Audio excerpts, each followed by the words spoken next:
નમસ્કાર વિદ્યાર્થી મિત્રો, ફરી એકવાર તમારું સ્વાગત છે મારી યુટ્યુબ ચેનલમાં. તો મિત્રો, આજે આપણે વિડીયોમાં પ્રશ્ન બેંક ધોરણ 6નું જોવાના છીએ, જેમાં આપણો વિષય રહેવાનો છે સંસ્કૃતનો વિષય રહેવાનો છે.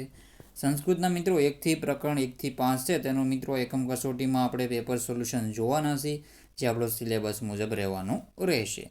સમય રહેશે આપણો 1 કલાક. કુલ ગુણ રહેશે કેટલા રહેશે? કુલ ગુણ રહેશે 25 ગુણનું પેપર રહેવાનું છે. સાહિત્ય તમારે પૂરેપૂરું પેપર જોવાનું રહેશે.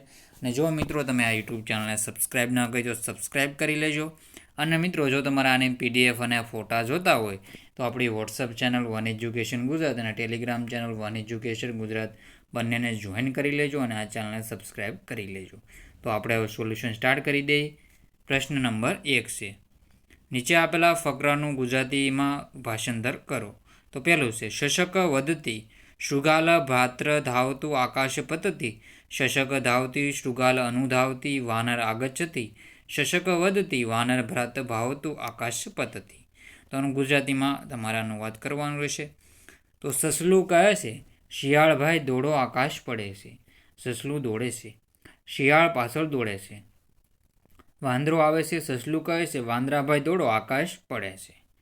પછી છે, ભીતઃ ભીતઃ શશક ધાવતી શૃગાલ અનુધાવતી, વાનર અપી અનુધાવતી, સિંહ આગચ્છતિ, સિંહ વધતી કિમર્થ ધાવતી, શશક વધતી સિંહ ભ્રાત્ર ધાવતું આકાશ પતતી, સિંહ વધતી આકાશ પતતી તા કુત્ર પતતી. તો ડરેલું સસલું દોડે છે, શિયાળ પાછળ દોડે છે, વાંદરો પણ પાછળ દોડે છે. સિંહ આવે છે અને કહે છે, હે સસલા, તું શા માટે દોડે છે? તો સસલું કહે છે, સિંહભાઈ દોડો આકાશ પડે છે. તો સિંહ કહે છે, શું આકાશ પડે છે? ક્યાં પડે છે? તો આવી રીતે આનું તમારે ભાષાંતર કરવાનું રહેશે. પછી છે, નીચે આપેલા શ્લોકનું ગુજરાતીમાં ભાષામાં ભાષાંતર કરો. એ પહેલાં હું તમને આપણી બીજી યુટ્યુબ ચેનલ વિશેની માહિતી આપી દઉં. તો મિત્રો, આપણી આ બીજી યુટ્યુબ ચેનલ છે હેરી બારિયા યુટ્યુબ ચેનલનું નામ છે. તો આ ચેનલને પણ તમારે સબસ્ક્રાઈબ કરીને જેમ બને મિત્રો જલ્દી તમે 6,000 સબસ્ક્રાઈબર કરાવી દેશો તો આપણે જલ્દી મિત્રો પેપરની PDF નાખી દઈશું, ઓરિજિનલ પેપરની. તો આ ચેનલને આપણે વ્લોગિંગના વિડીયો મૂકીએ છીએ, તો આ ચેનલને પણ તમારે સબસ્ક્રાઈબ કરી લેવાની છે. જો આપણે કંટોલા અને ડ્રેગન ફ્રૂટ તો મિત્રો આવા વિડીયો મૂકીએ છીએ, તો ચેનલને સબસ્ક્રાઈબ કરી લેજો. તો ફરીથી આપણે વિડીયોમાં આગળ વધી જઈએ. તો આપણે જોઈ તો નીચે આપેલા શ્લોકનું ગુજરાતીમાં ભાષાંતર કરો. તેમાં છે, ગુરુ બ્રહ્મા ગુરુ વિષ્ણુ ગુરુદેવો મહેશ્વર, ગુરુ સાક્ષાત પરમ બ્રહ્મ તસ્મે ગુરુદેવ નમઃ. તો ગુરુ બ્રહ્મા છે, ગુરુ વિષ્ણુ છે, ગુરુ ભગવાન મહાદેવ છે, હું મૂર્તિમંત પરબ્રહ્મ છે, અને શ્રી ગુરુદેવને નમસ્કાર. તો આપણે સાહિત્ય મિત્રો બંનેના જોઈ લો સાહિત્ય આન્સર. તો તમારે પોઝ કરીને સાહિત્યના આન્સર વાંચી લેવાના રહેશે.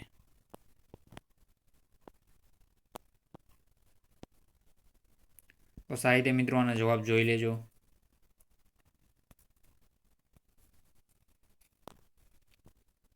તો આપણે આગળના ક્વેશ્ચન જોઈ લઈએ. હવે ચિત્ર જોઈને તેના સંસ્કૃતનો શબ્દ લખો. તો ચિત્ર જોઈને તેને સંસ્કૃતના શબ્દ લખવાના રહેશે. તો આ છે દીપક, તો જવાબ આવશે દીપ. આ છે સર્પના સર્પ છે. પછી આ ગધેડાને ગદર્ભ કહેવાય છે.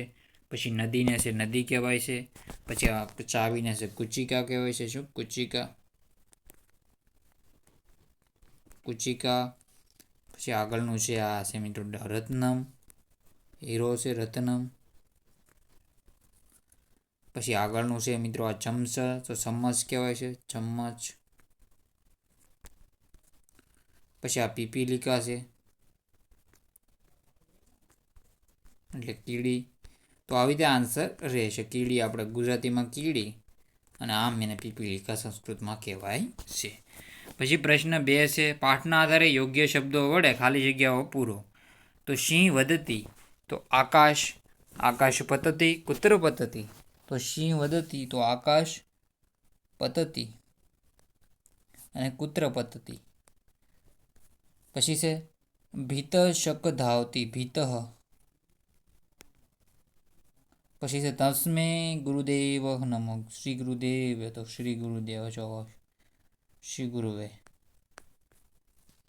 પછી ગુરુદેવો બ્રહ્મા વિષ્ણુ મહેશ્વર, ગુરુદેવો બ્રહ્મા વિષ્ણુ મહેશ્વર, ગુરુદેવો બ્રહ્મા ગુરુદેવો મહેશ્વર. પછી છે પ્રશ્ન નંબર 3. તો આ તમારે ખાલી જોડકા જોડવાના રહેશે. તો એના જવાબ છે આપણે નીચે તમને આપેલા છે. તો એના જવાબ મિત્રો અહીંયા આપેલા છે, સામે સામે જોઈ લો. ગાત્રે તો પર્વત શ્રુતિ છે. પછી દંતો તો દીર્ઘ, શુંડા તો કદલી સદૃશ, ઉદરમ તો ભાંડારકરમ, અને કર્ણો તો શૂર્પાકારો. તો આવી રીતે આના આન્સર રહેશે. પછી છે નીચે આપેલા વાક્યો કોણ બોલે છે અને કોને કહેશે તે લખો. શૃગાલ ભ્રાતૃ ધાવતું આકાશ પતતી. તો સસલું બોલે છે અને શિયાળને કહે છે. પછી 20મા નંબરનું છે કિમર્થ ધાવતી. તો સિંહ બોલે છે અને સસલાને કહે છે. સિંહ ભાત્ર ધાવતું આકાશ પતતી. તો સસલું બોલે છે અને સિંહને કહે છે. પુત્ર પતતી આકાશ. તો સિંહ બોલે છે અને સસલાને કહે છે. પછી નીચે આપેલા શબ્દોને અંકમાં લખો. નવને કેવી રીતે લખાય છે? તો નવને જો આવી રીતે લખાય છે. પછી છે એકાદશ. તો 11ને આવી રીતે લખાય છે. ષઠ તો શને આવી રીતે લખાય છે. એ તો આવી રીતે શને આવી રીતે. પછી અષ્ટ તો અષ્ટ આવી રીતે ગુજરાતીમાં આપણે કરી છે એ રીતે રહેશે જવાબ.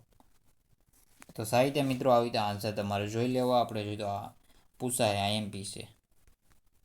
એકડા તો તમારે કરી લેવા, જેમ કે 4 આવી રીતે લખાય છે, 5 આવી રીતે મિત્રો. પછી છે આપણે 3ને આવી રીતે લખી છે, 2ને તો આવી રીતે લખાય છે, 1ને તો અહીં જો તમે આવી રીતે લખાય છે 1.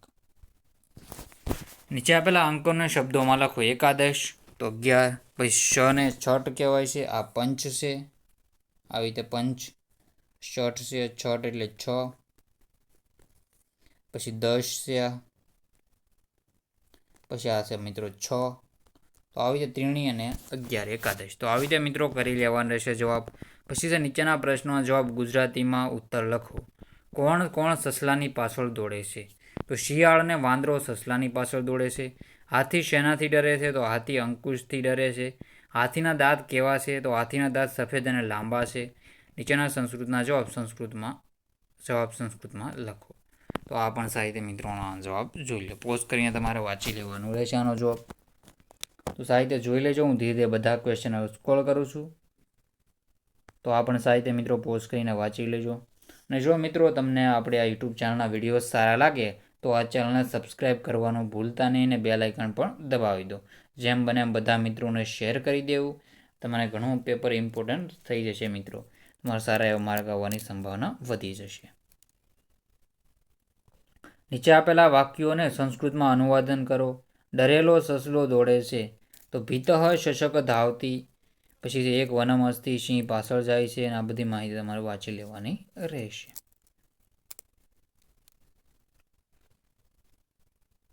તો સાહિત્ય મિત્રો જોઈ લો આનો આન્સર.